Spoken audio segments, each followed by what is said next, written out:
तो हम बात कर रहे हैं महिला आरक्षण बिल की, जिसे आज नए संसद के पटल पर रखा गया।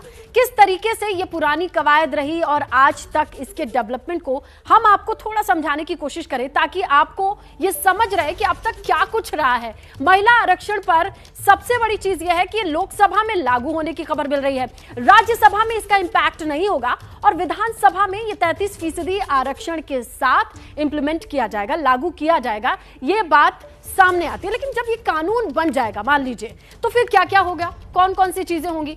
तो देखिए, कुल रिजर्वेशन यानी कुल रिजर्व सीट की बात कर ले तो 543 का 1/3 होगा और इसे आप अगर कैलकुलेट करेंगे तो 181 सीट निकल करके आती हैं। यानी कुल इन सीटों में से रिजर्वेशन के बाद 1/3 181 सीट होती हैं। अब इसमें देखिए, जो एससी के लिए है रिजर्व सीटों की बात कर रही है तो 84 का 1/3 हो जाता है, जिसमें 28 सीटें आती हैं। और शेड्यूल ट्राइब के लिए आप रिजर्वेशन की बात कर ले तो 47 का 1/3 जो कि 15 सीटें निकल करके आती हैं। ये सब कुछ लागू होने के बाद आंकड़े सामने आएंगे। महिला आरक्षण बिल कानून बना तो क्या क्या होगा। देखिए, लोकसभा में अभी 82 महिलाओं की भागीदारी है, जो कुल कितनी सांसद 15% हैं। लेकिन जब ये कानून बन जाएगा तो भागीदारी हो जाएगी 181 संख्या के फॉर्म में, और अगर आप देखें फीसदी तो 1/3 महिलाओं की भागीदारी सुनिश्चित कर ली जाएगी।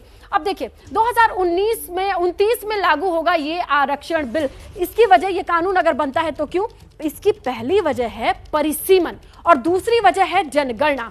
ये होने के बाद ही इस कानून को इंप्लीमेंट होता देख पाएंगे। तो चलिए अब हम चलते हैं ग्राउंड पर, समझते हैं कि परिसीमन की वजह से ये वक्त लिया जाएगा और इसके दांवपेच क्या हैं। इसकी थोड़ी कहानी डिटेल में समझाएंगे नीरज।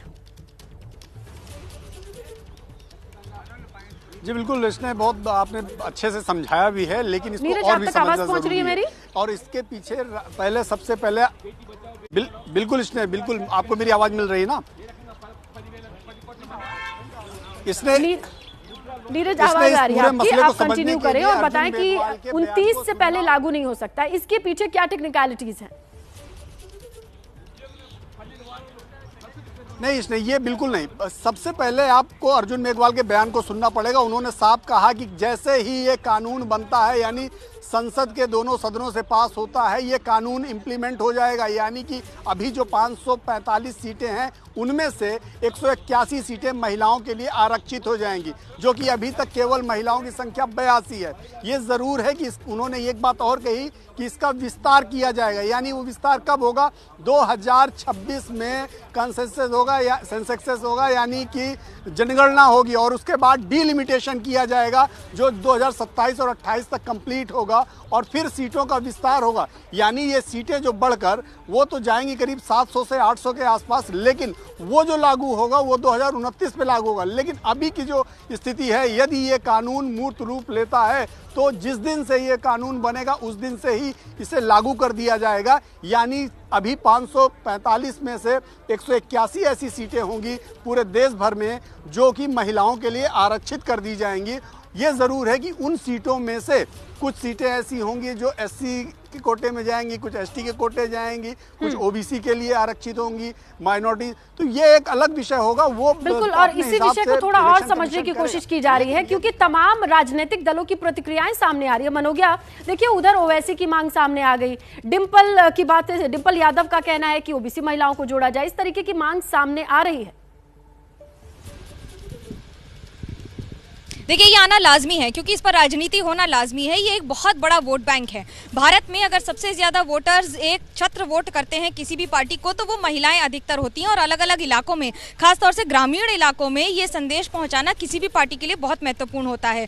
बीजेपी एक और ये जानती है कि उनको इससे क्या फायदा होगा, तो वहीं विपक्ष ये जानता है कि क्या उससे फायदा हो सकता है और क्या उससे संभवतः नुकसान हो सकते हैं। भले ही इसका सीधा असर अभी ना मिले, लेकिन तृणमूल कांग्रेस का पहला दावा कि 40% से ज्यादा सांसद और अलग अलग स्तर पर सबसे ज्यादा रिजर्वेशन हमने दिया है। कांग्रेस का कहना है कि बिल हम लेकर आए। ओवैसी का कहना है, असदुद्दीन ओवैसी का, कि अभी तक अगर ये नहीं किया तो इसके पहले तो संभव हो सकता था, और अगर अभी किया है तो इसमें मुसलमान या फिर ओबीसी वर्ग की अधिकतर महिलाओं को कैसे रिप्रेजेंटेशन ज्यादा मिलेगा, ये सवाल उठने लाजमी है। लेकिन इस पर संसद में चर्चा का इंतजार भी करना पड़ेगा, क्योंकि उससे पता लगेगा कि किस पॉलिटिकल पार्टी का स्टैंड कितनी क्लैरिटी से सामने आता है और वो सरकारी तौर पर, आधिकारिक तौर तौर पर क्या कहना चाहते हैं, क्योंकि इसका असर सीधे तौर पर लोकसभा के चुनाव से तो जरूर देखा जा रहा है। बिल्कुल, हर चीज से जोड़ करके देखा जा रहा है। और विकास का भी रुख करते हैं, क्योंकि देखिए नई नवेली संसद का पहला दिन था, पटल पर महिलाओं के आरक्षण का ये मुद्दा रखा गया और जिस तरीके से चीजें निकल करके सामने आई, विकास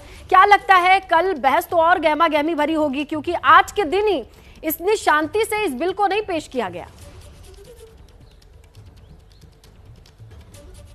देखिए, बिल तो बिल्कुल शांति से पेश हुआ था। जब हंगामा हुआ वो इस बात के लिए हुआ था क्योंकि उस समय लंबी स्पीच की वजह से अधीर रंजन चौधरी का माइक बंद कर दिया गया। तो इस पर विपक्ष ने हंगामा किया कि विपक्ष के एक नेता का जब वो अपना वक्तव्य पूरा नहीं कर पाए हैं तो हंगामा माइक क्यों बंद कर दिया गया। उस हंगामे के बाद माइक दोबारा से शुरू किया गया और फिर अधीर रंजन चौधरी ने जब अपनी स्पीच पूरी की तब फिर ये बिल रखा गया। लेकिन जब बिल पेश किया गया उस समय इस बात को लेकर तमाम विपक्ष के सांसदों में नाराजगी थी कि ये बिल जो है सर्कुलेट नहीं किया गया। दरअसल नई बिल्डिंग में जो पूरा सिस्टम है वो ई सिस्टम किया गया है। बिल की कॉपी ऑलरेडी उनके डेस्कटॉप पर थी, उनके लॉगिन के साथ वहां पर दर्ज थी, लेकिन ज़्यादातर सदस्यों को इस बात का ज्ञान नहीं था। और उस समय वहां पर हाउस के भीतर निशिकांत दुबे ने न केवल सत्ता पक्ष के कई सांसदों को ये बताया कि कैसे डेस्कटॉप पर आप इस बिल के ड्राफ्ट को देख सकते हैं, और विपक्ष के तमाम नेताओं को भी बताया। उन्होंने अधीर रंजन चौधरी को बताया, उन्होंने असदुद्दीन ओवैसी को जाके बताया, महुआ मोइत्रा को जाके बताया। और उसके बाद जब विपक्ष के सदस्यों को ये पता चला कि उनके डेस्कटॉप पर ये ड्राफ्ट पहले से मौजूद है तो उसके बाद वहाँ पर उआफो खत्म हो गई और फिर अर्जुन राम मेघवाल ने पूरा बिल जो है वहाँ पर सदन में रखा और ध्वनि मत से उसको पेश होने की मंजूरी भी सदन में दे दी गई। लेकिन जाहिर तौर पर अब देखिए बिल पेश हो चुका है। बिल पेश होने से पहले तमाम राजनीतिक दल जो है वो गाल बजा रहे थे कि बिल लेके आइए, हम समर्थन में हैं। लेकिन जब अब बिल पेश होगा, चर्चा वहाँ पर होगी, तो इस चर्चा के भीतर ये बात भी सामने निकलेगी कि बिल में आरक्षण ओबीसी का क्यों नहीं दिया गया है। SC ST का तो है, तो ओबीसी को भी आरक्षण दिया जाए। तो कोटा विद इन कोटा को लेकर निश्चित रूप से ये बहस गर्म होगी और ये देखना होगा कि लोकसभा में तो सत्ता पक्ष के पास बिल्कुल विकास अधिक संख्या बल है। आरक्षण के भीतर आरक्षण ही नहीं, क्रेडिट लेने की होड़ जो है, हमने बात रखी, हम लेकर के आगे आए, इसकी भी तो बहस लंबी चली है और आज भी देखी गई। फिलहाल वक्त एक छोटे से ब्रेक का है, हम लगातार बने हुए हैं इस आरक्षण बिल को लेकर के और कौन कौन सी चीजें सामने आई आपके सामने रखेंगे। खबरों की तह